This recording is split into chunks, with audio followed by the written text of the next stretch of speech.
Yes. How are you? I'm okay, Andrew. How are you? I am doing well. Thank you for sorting out the power issue. Sorry, I'm just trying to make sure that my phone is on silent and our conversation goes undisturbed Okay. because these phones can be quite loud and Okay. distracting. I'm good. Right now, I was hoping you'd be sleeping, but you are here after a late night yesterday. They say sleep is for suckers.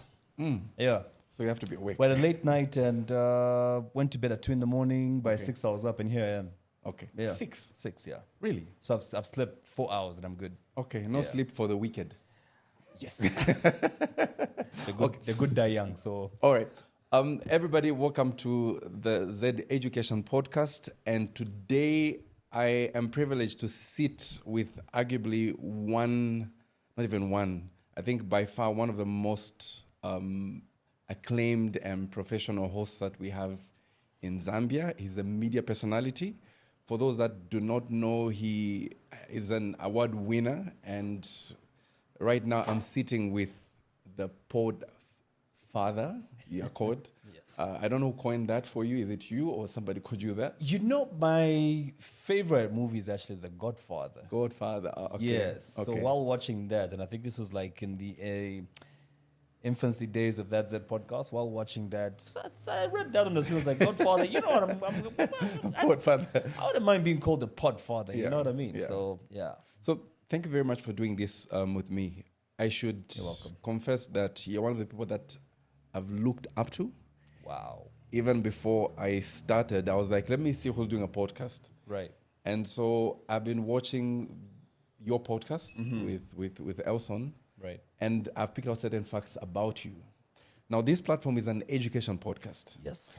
And it's more of an oxymoron that we have somebody who has dropped out of education. Huge oxymoron. Like, we're talking education with somebody who many Zambians deem to be uneducated. Exactly. Yeah. So if you're wondering why you'd be the best fit for this platform is because I believe that education expresses itself in different ways. Yeah. And True. sometimes we limit our perception about education that we don't get the broader part of it. So word on the street, and the street, I mean your co-host on the podcast that you I'll say. is always getting at you for being a school dropout. So let's get the facts straight. Right. Did you drop out in grade 1, grade 5, grade 7, or was it university? First year of my CBU degree. CBU? Yeah. How was that CBU? Which year was that? First, 2005. Really? Yeah. That was my year.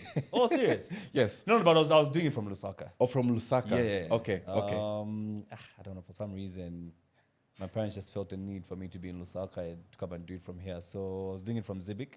But of course, the lecturers from CB would Yes, still come would come over. They tie lockers and them, confuse us with their calculus and economics and all those textbooks and courses. So yeah, Yeah. it was pretty much a CB and degree. this past week, I was in Livingstone with him. Tie locker. Yes. And Professor. he's going to be our next guest on the podcast here. Oh, Yes. great. Nice. He's going to be here. Really interesting, man. So, first year in university, Yeah. what went wrong? Maybe the question should be what went right? Why Okay. did I drop out? Yes. Why did you drop out? So, if we're talking about anything going wrong, it would have to go back even 10 years prior to me dropping out because, So that's primary. yes, Okay. I already sort of knew and felt deep inside me what I wanted to do with my life. Like, I already knew and had this feeling my future was in media. But then, if you look at early 2000s, there wasn't really a school offering, media studies the way we have them today. Yes, people will say, what about mass communication? I wouldn't quite take it there because my mind was more on mixing the business side of, media practice and entrepreneurship, putting the two together. And I don't think there was any school. Which school did you attend? Primary? Primary, I was at Nkana Trust School. Kitwe? Yes. Okay. I was in Nkana Trust School, then I went to Mukuba Secondary School, then Okay. Mukuba I went to Solwezi Technical High School, grade 10 to 12. Sotek. Yes. Okay. Okay. Yeah. And what kind of a learner were you, first of all? Were you one of those people that were troublesome, that was dodging because they feel the classroom is not meeting their needs? Yeah, I Give us was. a But picture. my Give us grades a were very picture. good, though. Yes, I was the kind of guy who would be playing pool in town, Okay. but still amongst the top in the class. Yeah, Oh, okay. I was that kind of guy. But Okay. but you see, you could already see the the signs of where I wanted my life to head. Like even when we were in high school, I would rather be in a place where I'm entertaining people or getting some level of entertainment from wherever I would be chilling from. You know what I mean? And when I came to Lusaka to do my degree, I was always in a radio station or a TV station. Okay. Class wasn't really my thing. I knew what I wanted to do. So formal education was kind of restricting you. Is that what you're saying? I was feeling boxed. Okay. Yeah. Okay. If I was in South Africa, and I think this is what my parents should have done, they should have sat me down and asked me what I really wanted to do with my life, what I really wanted to study, as opposed to just saying, we've paid, you're doing a degree in this, you're going. And I was absent. My mind was absent. The first 3 months of uni, I actually attended class, but I was absent. Who chose the course for you? My parents. Your parents? Yeah. Okay. Business admin. Are you the only child? Are you the firstborn child? No, I'm actually number 5 of 6. Number 5 of 6? Yes. Probably the favorite. I don't know. The Joseph of the family. I would think my young brother is. Yeah. Okay. I think I've heard about your young brother. You talk about him a lot. Yes. So I want to see you saying that school was caging you. If you today were taken back to run a school with all resources available, what would you change? I think I would tap more into have a very strong career development department. Okay. That has very what's the word they use at FBI when the profilers. Okay. To profile each, do a profile on each like learner. look at Andrew. Yeah. Let's study Andrew for the next 1 month. What are his interests? What is he strong in? Where can we place him? I think a lot of that is not done in our education system. Okay. Because if that was done, somebody would have picked up in me that this guy loves radio, he loves TV, he loves the media space. So put him more in such A balance of... Because you still need the classroom work to be done. Yeah, you still need that. But put him more in a class... There are very progressive schools in the Western world. I'll give an example. In South Africa, they've got the Boston Media House.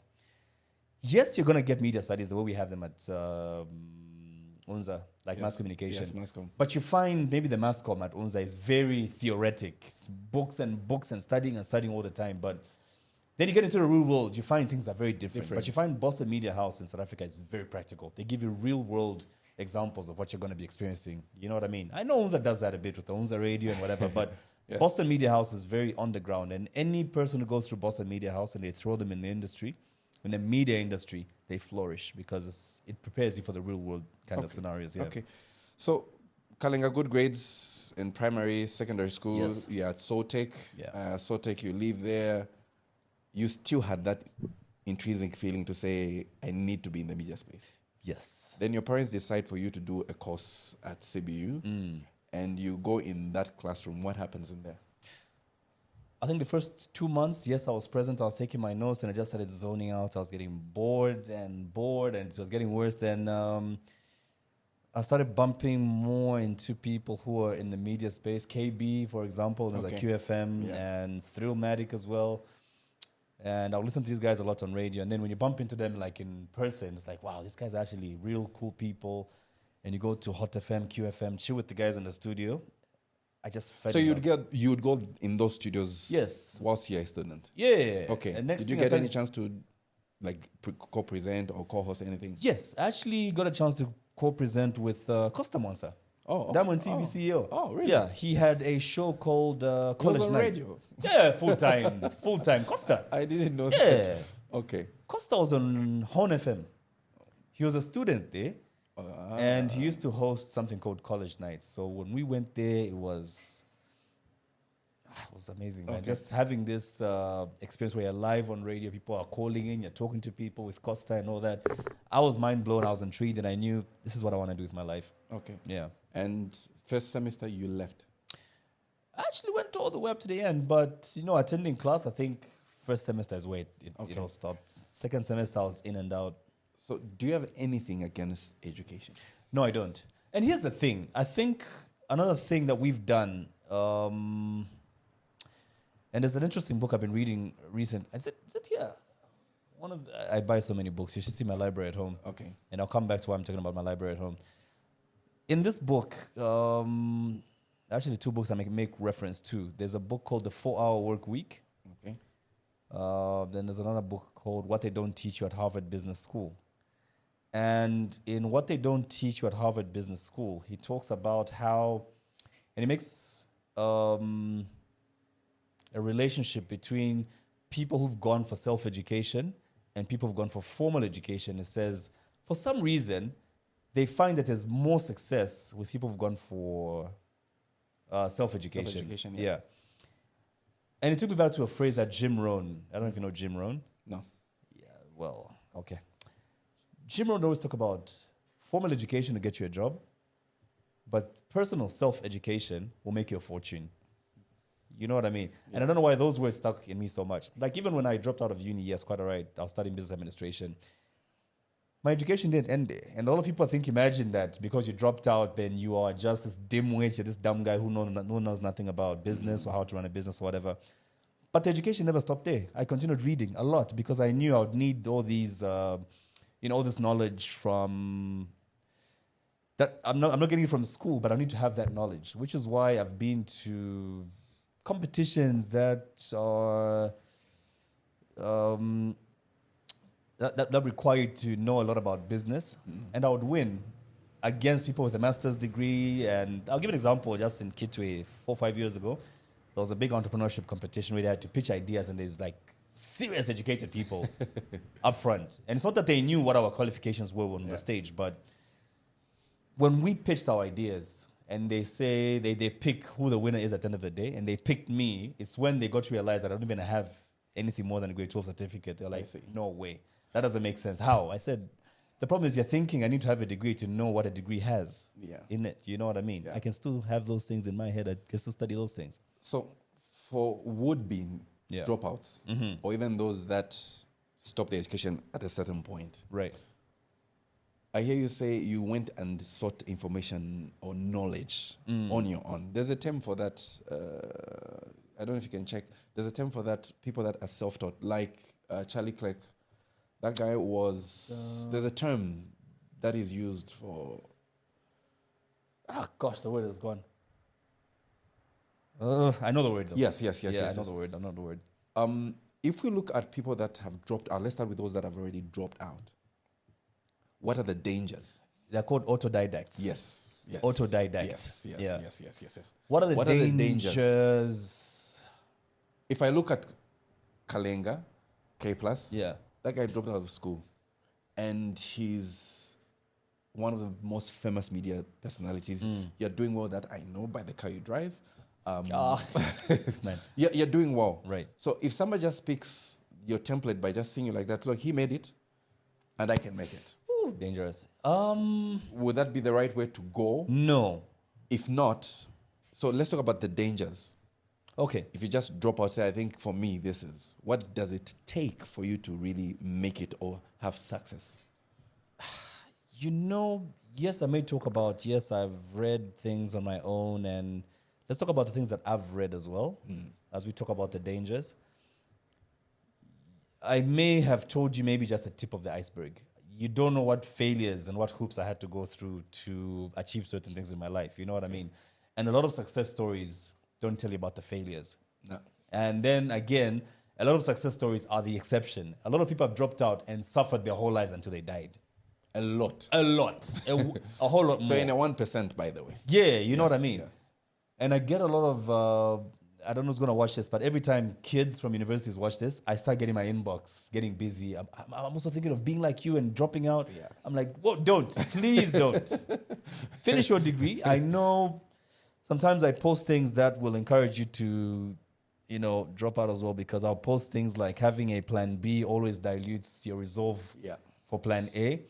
A lot of people who've dropped out of uni have had no plan B in their lives. They just go with one thing until it works. So you have to have resolve. You have to believe in what you're doing. There has to be a voice inside you that should have been there, I think, for a while, that's telling you, you know what, this is your thing, go this direction. I want to believe I'm a very spiritual person who... I read very interesting books. I don't know if you've read The Secret. The Secret? The Secret? No. By Rhonda Byrne. So I'm a firm believer in things like the law of attraction, which is pretty much an expansion of the verse from the book of Mark, which is chapter 11, verse 24. Okay. Whatever you ask for in prayer, believe that you already have it and ye shall have it. Yeah. So a lot of times, even when I'm embarking on a project, I'll use that spiritual side of things, which...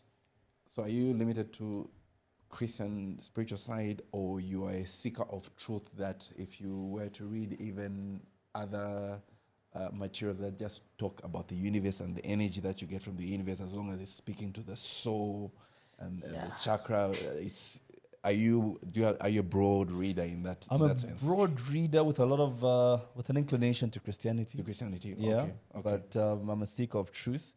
Okay. With having grown up in a Christian home, I'm sort of biased. You know what I mean? Yeah. So, and pretty much when you read up on many religions, Hinduism, Islam, Christianity, Some of them made. a lot of times they will merge, especially on things like we become what you speak about. Every religion has that. True. Every religion will tell you that. You become what you speak about. So even when that's the podcast was starting, you should see the notes I had like in 2020, 2021, before we even recorded episode 1. I would write down, this is going to be the biggest podcast in the country. It's going to be the most profitable podcast in the country. And it is currently. You see what I mean? is, yeah. So I'm a believer of these things. So it's a combination of these things. You just can't say I'm going to drop out and do tomatoes or, do whatever you're dreaming of doing. Yes, if the drive is there and you feel deep down in your heart that this is the thing, Okay. go for it. But just don't go for it blindly. Have a plan. As a renowned school dropout, I'll call you that. What was the lowest? Have you ever felt insufficient? You enter a room and you feel like, okay, there are gaps. And these guys have a certain level of understanding that I don't have. Have you ever felt maybe an imposter syndrome where you're like, I'm in this place with all the confidence that you have, but you see gaps? Have you ever found yourself in that situation as you speak to your lowest point in this journey? Where you thought, maybe I shouldn't have. Yeah, a lot. Okay. A lot. And I'll tell you that confidence only came recently. Yeah, maybe just the past year and a half to 2 years. Maybe that's when the confidence really came in. Like, you know what? I think I'm a smart guy and I can stand in any room and speak whatever language and whatever. Like you're saying, you stand in a room where you feel inadequate. Yeah, I can actually even think of an instant right now. And that's what I'm looking for. Yeah. It was at one of these major banks, yeah. The CEO is there and, they ask you to present something and then they start firing questions because I think from the podcast, they know. Points where you felt inadequate. Yeah. Did you ever feel like, maybe I should have gone back to school? A lot of times, yeah. I've felt that quite a number of times where, you're sitting in a meeting and people start using all these acronyms and you're thinking, okay, so it's everybody getting these acronyms and I'm not getting them because I didn't finish my degree or what. And that comes in. But I think what has worked for me is I'll learn from that one instant and learn that should not repeat itself in the next meeting. So now when I go to the next meeting, I'm better informed. Okay. Because even things like ChatGPT, I'll just say, you know what, give me every acronym in business. That'll make me sound smart when I enter, whatever boardroom. And ChatGPT will bring it up and I'll start studying those one by one. So when somebody says, we've set up all these SOPs for our business. And, okay, I know standard operating procedures. You know what I mean? Yeah, so every day I'm learning. And I mean, even if you've got your degree, there's things that you have to keep learning every day. Definitely. You're always... You can't know it all. Yeah, no one knows it all. The thing that happens is this. The worldview of education is kind of blurred, especially also in the context that we have as Zambia. Because for the longest time, we've said education is tied to success. In this country? Yes. Yeah. When in fact, it's not. So you find that there are people who go and get a paper and say, here I am, employ me. Meaning the education, they didn't understand what the education was there for.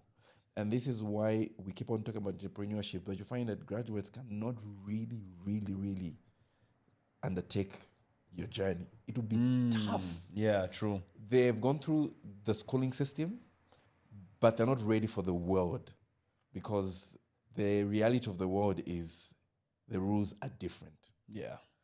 It's not the fact that you've been certified by an education board that we confer you with this paper and all that. And the other thing that really angers me when it comes to having a degree and just seeking a job, sometimes I get to sit with friends with degrees and they tell you, oh, my salary is this. I'm like, wait, you have to wait 30 days to make that.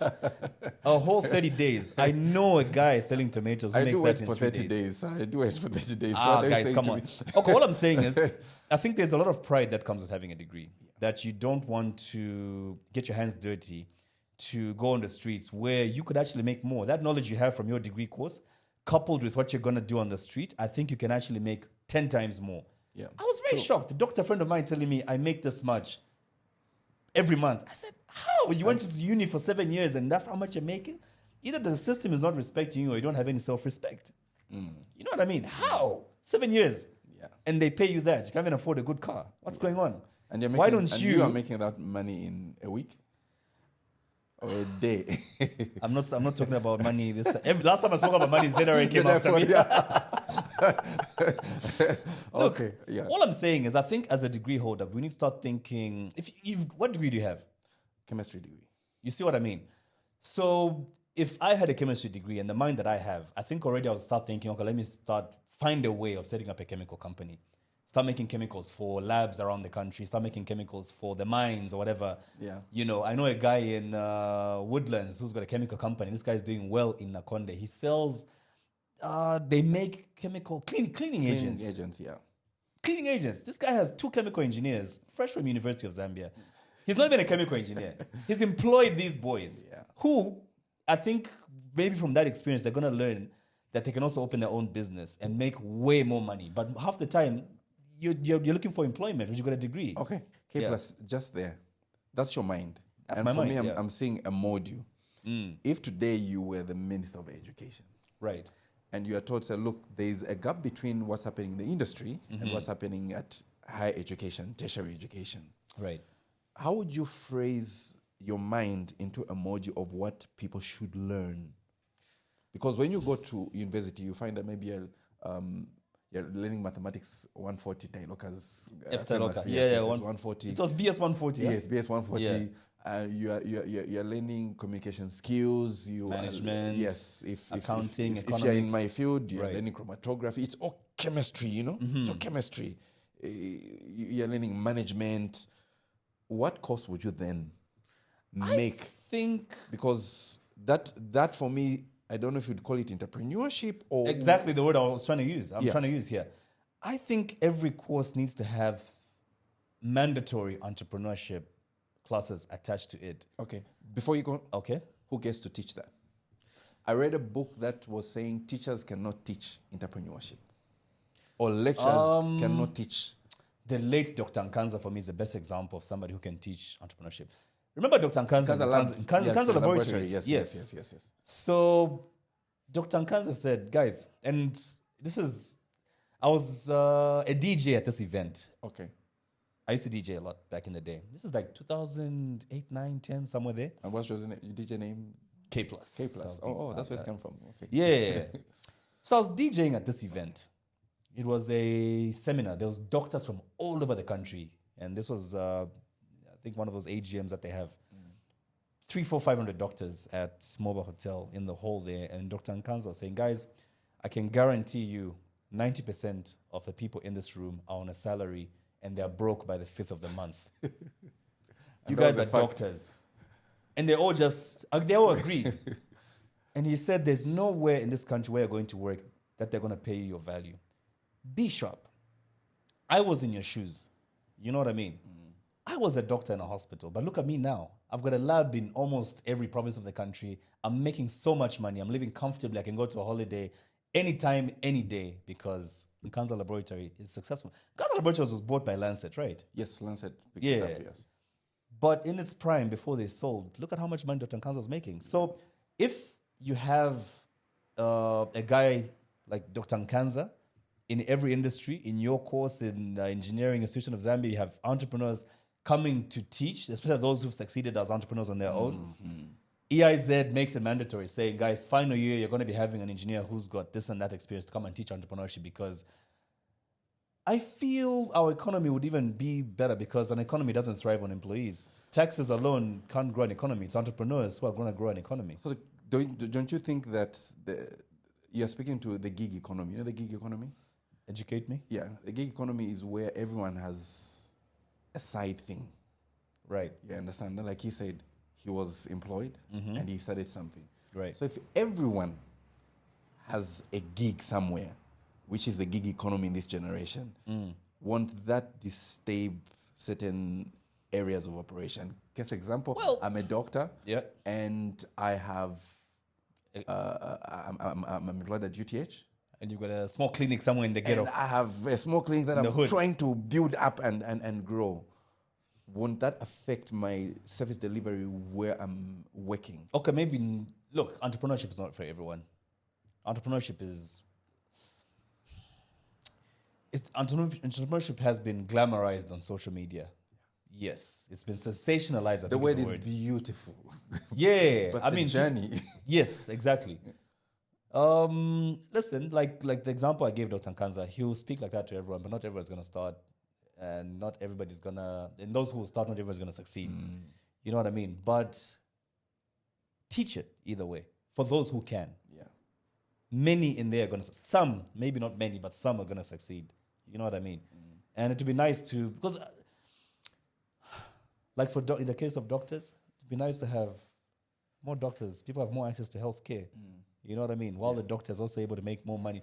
And why are you only thinking about it as a side hustle When it can be the main hustle. when it can be a whole big business on its own? Yeah. And I think that's the other African mentality we need to change. We always think of, let me start a small business to feed my family. We don't have that Western mentality of, let me grow something to this magnitude and pass it on to my children's children. We rarely think that way as black people. Could it be because of, I'll give you an example. You were born on the Copper Belt. Yeah. There's a period that we had a turbulence. Mines were closing down. And if I use my story, at one point, money stopped coming in. So mom opened up a kiosk, a Kandemba, not even a kiosk, that's a fancy word, a Kandemba kamaplanga, pa, pa, pa, pa, pa, pa. And if I think about it, we had a nice location, but it was more of an avenue of just surviving a certain period before we got back. And I feel like that is the mentality that we generally have. That would even laugh at people that are doing shawarmas. These guys are now ruling our country, you know? Yeah. Because with that shawarma booth, they have stayed in that lane and expanded and expanded and expanded, and they're taking over places that we're seeing even here in Lusaka. So could that be a problem that we take it as a small thing just to... And you want to stay small. Help us. Somebody has told us it's cool Yeah. to stay small. So How do we break that mindset? education. And I don't mean education from schools. Reading. How are the Americans doing it? How have the Americans always done it? Have you watched the documentary, The Men That Built America? Yes. Yeah, you see what I mean? And how big those people thought. It's going to take a lot. We need to start with our children and putting that in them. Like, look, we didn't do this, but you guys can start. Okay. Let's start thinking this way. Let's start taking our country that way. Let's start taking our businesses that way. ShopRite was once a Kandemba. True. Big Tree Beverages. Mr. Hussein and Mr. Patel, I think that's his surname. I'll check the name. Let me just check the names. Let me give you... That's more. Let me tell you the story of Big Tree Beverages and the difference between them and us. So Big Tree Beverages was started by Mr. Suhail, where's the name again? Mr. Suhail Musa and Mr. Hussein Patel. Okay. In 2010. Do you know where Big Tree Beverages started from? 2010. Yes. Do you know where it started from? The boot of a car. While your mother had a whole shop, all they had was Delight Foods in the boot of a car. Where's Big Tree today? M-Phase, I think they have a huge... M-Phase, they are in Zimbabwe, they're in Burundi, they're in DRC, they are in... what other country am I forgetting? Malawi? South Africa, not yet. I think Anyway, Malawi. they're going to dominate Central Africa very soon with beverages. You know what I mean? But all of this has just happened in a space of 15 years. there's that mentality because even where they come from, that's the culture they have. Start small, then grow it big. Keep investing, reinvesting in the business. Think big, expand, scale. We don't have that as black people, and we need to start thinking that way. So what, KPLUS, look in the camera and tell them what we need. What do we need? We need a mindset. If people are lecturing in colleges and in schools, what should we train our kids to have in them, like intrinsic? By the time they get out, it should... I'll give you an example. People from Copper Belt, there's just something about you from the Copper Belt. Kwa fekaria? Kapush. Kapush fekaria. You know that it's just there. Yeah. And Semana Wekute. You understand that? You're right. Now that is coming from the environment we are coming from. But Zambia is more than just Copper Belt and Lusaka. Right. Yeah. So we have a schooling system that is even everywhere. So what should the lecturers, the educators really push for from your perspective so that these kids could be parents and educators? I want you to speak to that. You see, you mentioned lecturers, and that's another problem. What experience does a lecturer have in growing anything? You know what I mean? What this country needs is leadership that's going to say, we need to have a major paradigm shift. We need to start thinking this way. These are examples of people who have succeeded. We talk about Big Tree Beverages Limited. How did they start? Yeah. Share the story more. Let's learn from such examples. Trade Kings. How they started with boom paste in bus stations from buckets. Look at where they are today. How did that happen? How can a black person learn from that? How can we also grow our businesses like that? You know what I mean? So is it the lecturers? I think it's so many more small pieces put together that's going to help this country start thinking differently. Okay. We need to really move from this thing of, and that's one thing I noticed with my business admin degree program. Like in the first 3-4 months, they kept telling us, you see, when you get into the employment space, they were preparing us for jobs. And you're studying business administration. Instead of preparing us to administer businesses, they were preparing us for employment half the time. You know what I mean? We really need to have a paradigm shift. Yeah. So they're saying that you don't train people to work at the farm, train them to own the farm. Yeah, although not everybody.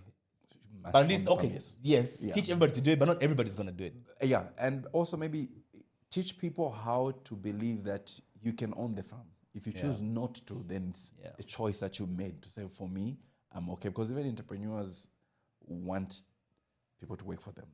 And speaking to that, 2 people have come looking for a job because you're an entrepreneur. One has a degree and one is a school dropout. Who attracts you more? And I'll tell you I have, like even in Akonde, we have 2 employees who are degree holders. 2 don't have degrees. But the first crop, the one that actually grew the business, none of them had a degree. So how did you find them? They found me. They found you? Yeah. This is my philosophy when employing. Okay. Day one, when we started the radio station in Akonde, I said, if we advertise for jobs, everyone is going to show up.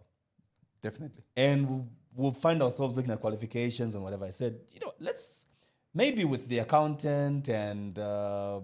of course, the accountant maybe and whoever's going to be handling legal for us, yes, we need them to be qualified. But for these other things, let's open the door and just leave it open. Let's see who walks in the next 2 weeks. You know what I mean? For me, the number one thing I think is passion more than anything. When somebody's passionate, you don't need to follow them, you don't need to chase them for whatever. We opened the door. Day one, no one showed up. Day 2, we just had the radio station running normally. Day 2, a guy called Richard came and said, I've got a passion for this thing. I really wanted to do this. And I looked at my partner and I said, that's employee number 1. That's the person. Yeah. Sit there, fill in that. That's it. No job interview whatsoever. Just said, you're in. He walked into 2, a job. 3, 4 days, another guy walks in. I've got this passion. I've wanted to do this thing for such a long time. Blah, blah, blah. He explains how he's been watching, whatever. I said, that's number 2. Yeah. Okay. And then another one come in. Yes, I've got a degree. I'm looking for a job. I studied this. Okay, this person's talking about passion. There's just a degree here. And that I said, okay, no, I don't want this. Okay. These are the people I'm going to start chasing because they're just here for the pay. Yeah. they've got a degree and they just want a salary because they've got a degree. I'm looking for passion. You know what I mean? And mostly people, sometimes, not Yeah. mostly, you find that people that have got passion would outpace people with just a paper once a salary. any day. Yeah. So you start dealing with, why am I getting a raise? Yeah, you know what I Because mean? I have a degree and that one doesn't have. But so even the same guys that we employed eventually got degrees. And they're still there with us because the passion is still there. They've got degrees now, but the passion is still there. which is beautiful. Yeah. That they're upgrading. Yeah. So are you aware that Zambia has this year launched a new curriculum? That is, No. yeah. So, You're in education, you would know. okay. So Yeah.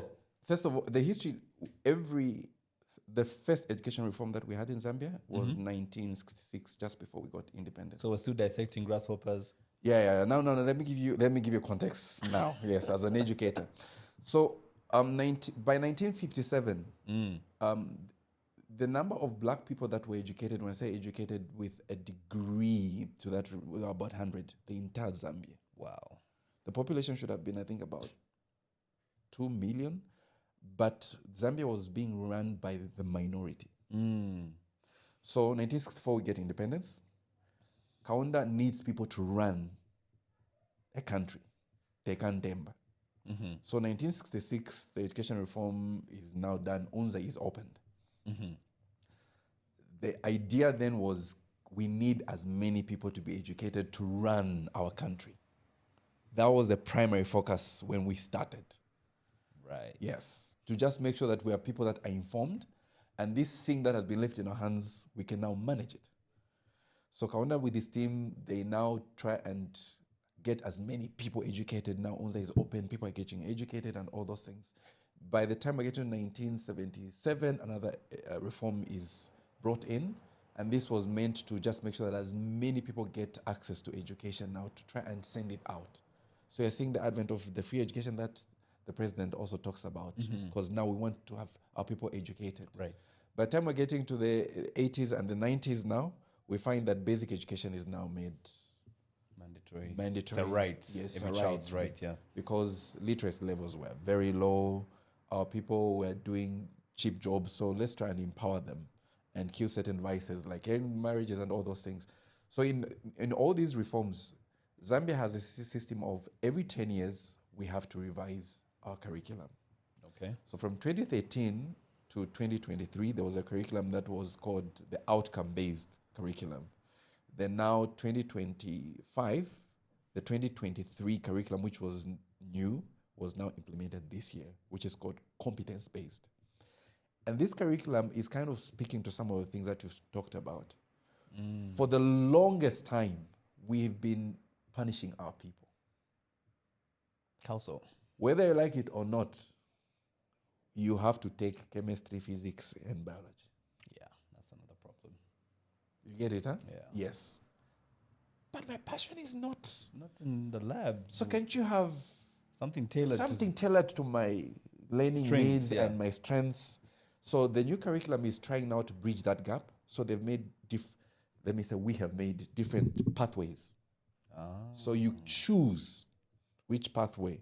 Now, as a parent, you should know what your child's interests are, because by the time they're getting into Form 1 now, which is grade 8, Form grade 8, you should know where, and the school should also help direct your child to this. So if you're going to say, okay, it's agriculture, why do you need some of the subjects? So we kind of cut down on certain subjects that were mandatory and give you the pathway that is there. It's supported, I believe, that this curriculum will transform Zambia. I think so. Entrepreneurship, computer skills now, like entrepreneurship is a must. Financial literacy, which is something that we've struggled with, even people with degrees suffer or they have challenges when it comes to just managing your first pay. You have a person to hold a car, first job, your arrival allowance is there, you kind of can't really contain it. And the first day of your employment, you're away from work because you're enjoying the money. So the new curriculum is kind of trying to speak to that. Right. And I agree that for the longest time, we haven't had it right. We haven't. We have it right now? We have it right now. Okay. But of course, on paper, we have it right. but now it's what happens on the ground. Implementation and Exactly. Resources available. Because the teacher will tell you, how do I implement this when I don't have the resources to effectively implement this? Now, when you speak about parenting, if your child comes and says, Daddy, I want to be a dancer, I think, and I'm asking this because I think I once saw you, the school where kids are. yeah. You had, I don't know if it's Valentine's Day, but I saw you dancing with you. Was that your Oh, daughter? yeah, my daughter. Yes, yeah. with your daughter. Yeah. So I'm asking this from that, I remember that picture. If your daughter comes and says, Daddy, I want to be a dancer, I don't think this school thing is for me. Karma is paying back now. Right. How would you handle that as KPLUS? The world has changed so much, eh? Where was I recently where we had this conversation? The world has changed so much to the point where there are people living very comfortable lives of art, of dancing, of singing. And of course, there are exceptions. I mean, I know degree holders are not making money. I know musicians who are making money. I know musicians are not making money. I know degree holders are making money, and those who are not. Say that again. There are degree holders, educated people that are making Money. very good money. Yes, and there are degree holders who are not making money. True. Suffering, but you've got 3 degrees. You know what I mean? 3. Yeah, I'm not going to mention names. Yeah. You're not making money Well, because you're waiting. I know Simon is not suffering. With Simon? The lawyer. Oh, no, he's good. I think lawyers are good. Lawyers are good. Lawyers are safe. In many instances, anyway. Yeah. No, I've never met a broke lawyer before. But my point there being, you can succeed in anything. I know very rich DJs who make way more money than chemical engineers, degree holder thing, doctors or whatever. I know broke What doctors. would be your advice to your daughter? To my daughter? Yes. Let's see how I can help you push that. Okay. Yeah. And what would be your advice? Are you sure you're passionate about this? What's your spirit, your soul says yes. saying? Yeah. I have seen, I don't know the famous dancers, maybe on TikTok. Yeah. And she has millions and millions of followers. And I just want to be like her so I can dance and make the money and build the house. And she's showing passion. I'd be very supportive because I know what it's like not to have support from the people around you. I mean, when I just dropped out of uni, I said, guys, I just want to be in media. I want to be a DJ or I want to be on radio. And I got into DJing. And within a short space of time, because of passion, I learned so much about the DJing industry and the art. I learned so much about how to make money from it. And in a short space of time, I was comfortable. You know what I mean? Yeah. I had a sports car 2 years after dropping out of university, just from DJing. You know what I mean? And even to this day, I still get bookings that are able to pay so many bills in my life. You know what I mean? Yeah. So I'll tell my daughters, just think about it, see how you feel about it after a certain period of time. Because sometimes you feel something just because of a high that you're getting by seeing something on social media. But when you're off there for a while, are you still feeling that thing? Like, I felt that thing for so many years and I knew this is the path I have to take in life. Okay. So I would advise my daughter to go for it. To go for it? Yeah. That's great. And I'll support it. And I'll find ways with the connections that I have today, I would find ways of making sure that she succeeds. Okay. Yeah. Would you homeschool your kids? No, I want them to have the quintessential school experience, man. Okay. Yeah. Okay. Let me know if you agree to. I've got 3 quotes that I want you to hear if you agree to this. Number 1, when you educate a man in mind and not in morals, you educate a menace to society. Do you agree In with mind. And you're leaving out morals. that? Then you are educating a menace to society. Yeah. You agree? Yeah. Manners maketh man. Okay. Yeah. The next one is education is not the learning of facts, but the training of the mind to think. Oh, definitely. Definitely. I know people who could tell you when Zambia gained independence. They'll tell you when this was made, when that was made. But how's that going to help you? How's that going to help you in the real world? You've got all these facts stacked up in your head. So what are you saying about the facts I was saying about where we came from, the education system? Are you No. But look, I'm having a conversation with a poor father. oh Oh, wow. No. But look No, at I this get way. your point. I get your point.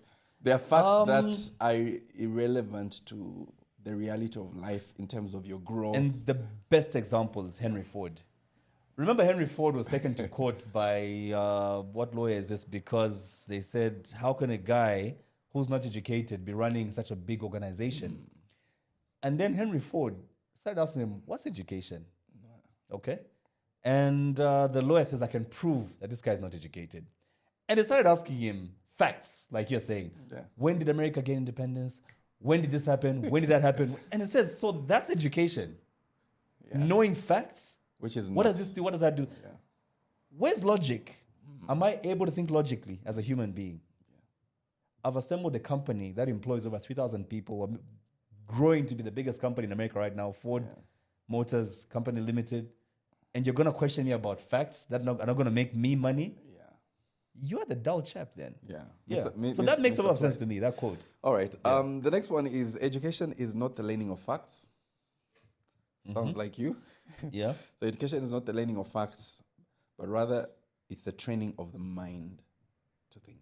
Yes. That's the Henry Ford example I gave. That guy was a thinker, but had no formal education. Yeah. One of the things that I would like to debunk as we close up is there's a gentleman by the name of D. Rockefeller. John D. Yes. Yeah. Yeah. John D. John D. Rockefeller, yeah. Yes. So in the period that we had industrialization and transformation and all that, those are some of the people that did formulate the structures of education as we know modern education, but mostly in America. And he said that I don't need thinkers, I need workers. That one was an industrialist, man. Serious Exactly. capitalist, industrialist. Industrialist. Yeah. And the threat for us in our space is that to some extent there have been threats of that statement in the people that we train out of our education system, that you find that they can't really think, but they're just looking for the next who's going to employ me. And you find that if that does not change for me, we can change all the curriculums we want. We can employ as many teachers as we can. Not that it's a bad thing.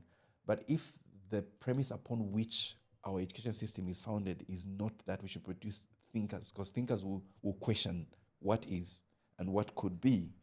But if they don't have that power to analyze, criticize, and just try and be mavericks, then we'll still be stuck. 20 years from now, 10 years will be, 10 years from now is what? 35. No, this is 2025.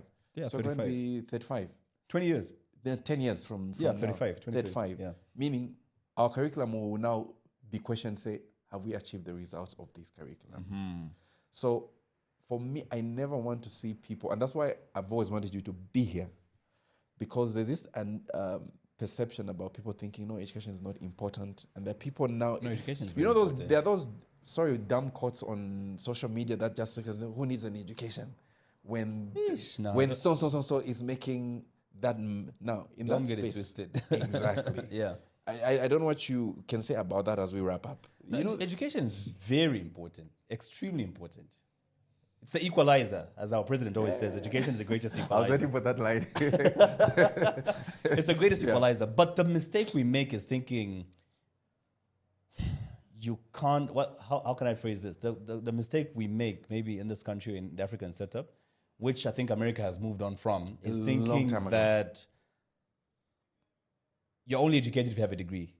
There are a lot of self-educated people in America. Charlie Kirk, for example. Yeah, the Charlie Clegg. You know what I mean? That guy can challenge anyone. Yeah. Could challenge, sorry, rest in peace. Yeah. Could challenge anyone with whatever degree they came with at him. He was self-educated. You know what I mean? And there's a lot of self-education, and in that country, they've believed you can educate yourself as well. You know what I mean? That's something that's still very foreign in this country. But what does self-education look like? All these books you're seeing, these are my books. I'll read up. I've read The Power of Your Subconscious Mind, The $100 Startup. I'm going to read, I don't know how many more books in my life. Yeah. But that's education as well. You know what I mean? Yeah. That's education. Yes. I'm learning. I'm educating myself. I'm Yeah. not who I used to be yesterday. So Yeah. I've elevated. I've educated. And education is not just in the classroom. Exactly. Look at the basic definition of the word education, where the word comes from. Yes. Yeah, the word comes from the Latin word what? Educo, which means enlightenment in Latin, right? Yes. So pretty much, if I can enlighten myself in this way, I'm educated. Yeah. And by association as well, you also get educated. I was about to bring that up. Yeah. So I think I'm also very selective the people I hang around. We spoke about this on, we should watch the Chandambao episode. This topic we're having now, we had that on that episode as well, where it matters a lot. Iron sharpens iron. It matters a lot the people you hang around. I've got a lot of lawyer friends. I learn a lot about the law and mistakes I've made with previous contracts. Like one recently I messed up and the lawyer came and said, hey, you should have looked out for this. So I know, okay, next contract I should look out for these and these things. Okay. And also in business, I've got friends who, the richest friend, close friend I have, he's worse than me. Grade 9 dropout. Grade 9 dropout. Okay. Yes. This guy has got no less than $10 million in his account right now. Really? Richest friend I have, grade 9 dropout. After this, can I have his number? I'll give you his number. Richest friend I have. Okay. Grade 9 dropout. Okay. This guy, I think for me, is the best example of who said this? I think it was Jim Rohn or Bob Proctor. He says, half the time to succeed in this life, we think too much. True. We think a little too much. We're thinking, especially very educated people, you think a little too much. Things you have to put in place, whatever. Until it's perfect. Exactly. All the principles have to align. This guy this just law knows. and this law have to, This Bob Proctor says if you can read, write, and count, you can succeed in life. And for me, this is the best example I have. This friend of mine, this guy, I kid you not, this guy has got no less than $10 million in account at any given time. The businesses he owns, very basic businesses. He knows if I buy this, sell it, that's the profit. Do it, replicate that over and over and over. I've got $1 million. I've got this $1 million now. I'm going to buy that building, turn it into a lodge. That's going to make me 200,000 kwacha a month. By the end of the year, I've got 2-point-something million. I'll put it in the bank, buy some more land, build some more rooms. This guy has got over 200 rooms in, maybe even 300 now. The lodges that he builds. Simple businesses. Zambian? Yeah, Zambian guy. Oh, all right. Zambian guy. Sir, if you're there, I need to meet you. He does very basic businesses. That would just... It makes you think like, you know what? You don't need to think too much to succeed in life. Yeah. Okay. That's great. Anything that you would like to send out? I know you're the one who was asking this. I want to ask if there's any question that you thought I would ask you. Right. But I'll ask if there's anything that you would like to say concerning education. I thought you were going to ask me if education is the key to success. You've already said it. It is. It is. Yeah. Because you believe it, and that's why I was asking you those. Yeah. You said it. I'm just curious if you would ever want to go back to school. To school. You've made the money, sir. Man. Okay. In fact, I'm going to use your platform to make this announcement. I'm actually going back to school in January. Ooh. Yeah. This January. Yeah, we're recording this on a Sunday, so I've actually spoken to somebody at Unilas. I'm starting my my degree. Yeah, so I wish Unilas could sponsor this episode. KPLUS, the Podfather. I'm going back to school, and I just want the experience, I think. Yeah. Let's see what more I can learn from there and how I can use it in life. Yeah. Congratulations, sir. Thank you so much. And thank you for saying this on this platform. Yeah. It's the first time I've been thinking of it. I've been working behind the scenes, but I'm making that announcement. Am I allowed to make mention of your co-host on the Z podcast? Yeah, no problem. Mr. Elson, he's going to school. I think we owe you great thanks for making sure that... It's not even because of Elson. It's not because of his taunting and all that. No. Okay, sorry, I take that back, Mr. Elson.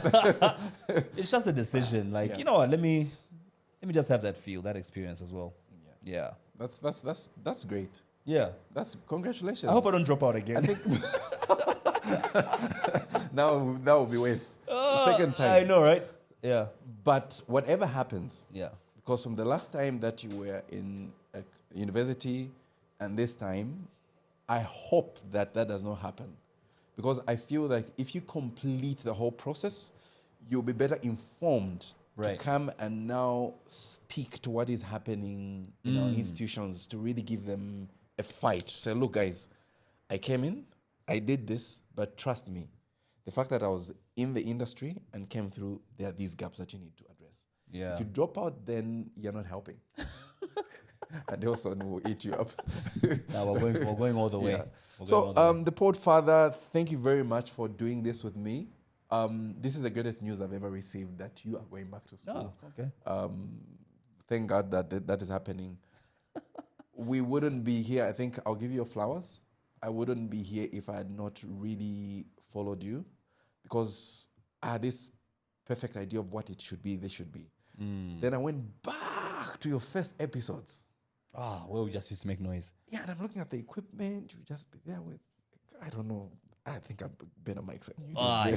Yeah. Yeah, but I could see the passion and just how informed you were and what you wanted to do.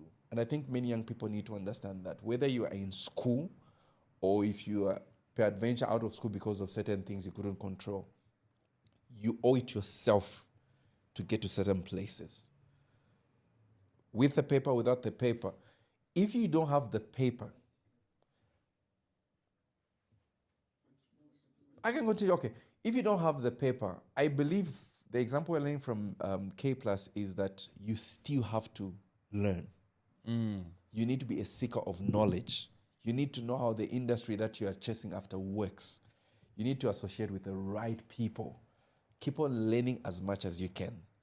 It's more than just in the classroom, but it's what you are getting and how beneficial it is. By the way, sir, we are no longer in the competence-based curriculum. We are no longer dissecting grasshoppers and Beans. No. No, ultimately you have to know. Okay, yeah. But basic education, yes, yeah. Basic education is this. The gaps were these. Would cut a tomato and just say label the parts. Now that was rote learning, where you just master it, and one day we'll ask you back to say, which part is this? Guess which part is, like, peekaboo, guess who I am? No. Yeah. So now what we want to say is, if you're doing agric, the cutting of the tomato is not just about labeling, but if you're in agriculture, the deformity in the structures of the tomato can inform you what your soil needs. That's what we want to do. Look at that now, yeah. Those gaps are being closed up now to make sure that it's relevant. If I'm going to learn about a tomato, it should be important for me in practice to agriculture itself so that I can be as productive as I can be. And speaking of productive, I hope your new curriculum is also progressive in the sense that any industry now can make use of AI. Are you incorporating that in our education system? Yeah. On AI, Technology. Yes. So on technology, like I mentioned, computer science or computer studies is now compulsory. Beautiful. Yes, it's now compulsory. And just is it last week? Somebody was telling me that in China now, from start to like the whole schooling system, AI has been introduced. Because then they are not going to wait for 10 years. Right, to change the curriculum. To change. They move with the current trends, because the current trends in education speaks what happens in industry.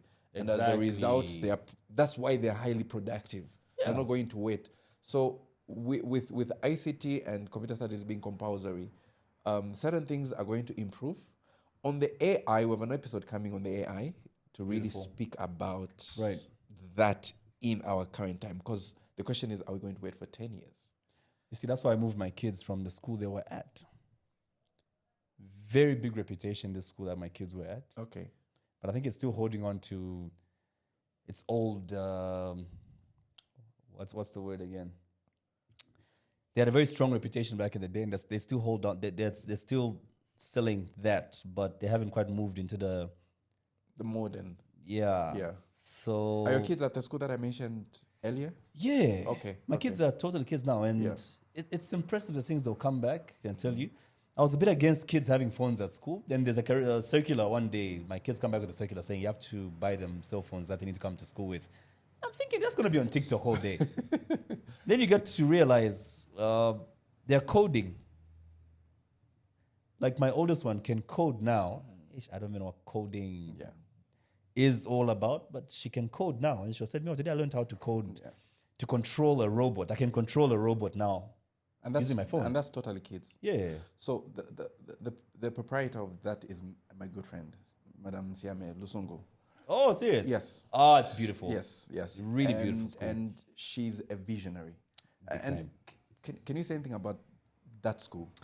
Yeah, it's so progressive. Like, I mean, I'll just say it. I moved my kids from Nkwazi because Nkwazi, I don't know, there's not a lot of progression happening there. So I moved my kids to Totally Kids, and almost immediately I saw a change in how Totally Kids is preparing kids for the future. For the future, yes. Yeah, it's preparing kids for now and the future. Yeah. A kid can now, my daughter can now get to a computer and know exactly what to do immediately. She says, we never used to learn this where we came from. They will turn on the computer and they'll teach us about a mouse and a keyboard, and then we'll knock off. And the CPU. And the term will be which done. does not exist in modern computers yet. You see what I mean? But there, when we're called to do what the progress checks and recitals, my daughter's given a computer and she'll connect the computer via Bluetooth to a robot and she'll type code. Program what? Yeah, and actions she's gonna tell you, Daddy, I'm gonna control that robot. It's gonna pick up that ball, and that robot's gonna put the ball in the basket, and I'm writing code for that. And she types it all out. I'm like, what the hell is going on here? Yeah. And she starts like, when I press enter, it's gonna happen, and the robot starts moving. Picks up what, or if it's a little car, it will move to the corner, whatever. I'm like, wow. Yeah. Now I want to see more of this. And that's the foundation of robotics. You see what I mean? Basic. By the time, how old is your daughter? The oldest is 8, second one is 6. 8. Both are doing coding, By the time they get to 13, 14, they're good. they'll be programming your lighting in the house. You see what I mean? I'm looking forward to that. Everything else. Yeah. They'll make you a Shima cooking pot. I really love that. Yeah. So KPLUS, thank you very much for doing this. Thank you so much. I wish you the very best on your graduation day.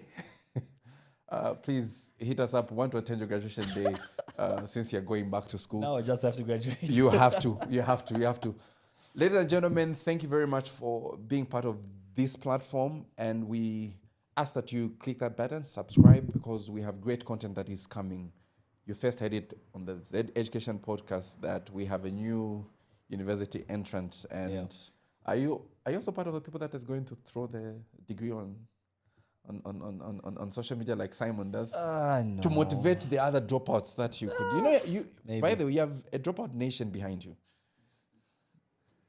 So as the leader, you say, guys, I know we've dropped out, we've made our monies, but let's show them that we can. Yeah, I'm just joking. I don't know. Thank you very much. I may not even graduate. I'm probably going to be the type who, when I think I've learned what I need, then I'll leave. Yeah, out. No. Thank you very much. See you on the next episode. Ciao. I mean, I know people who learned that they needed.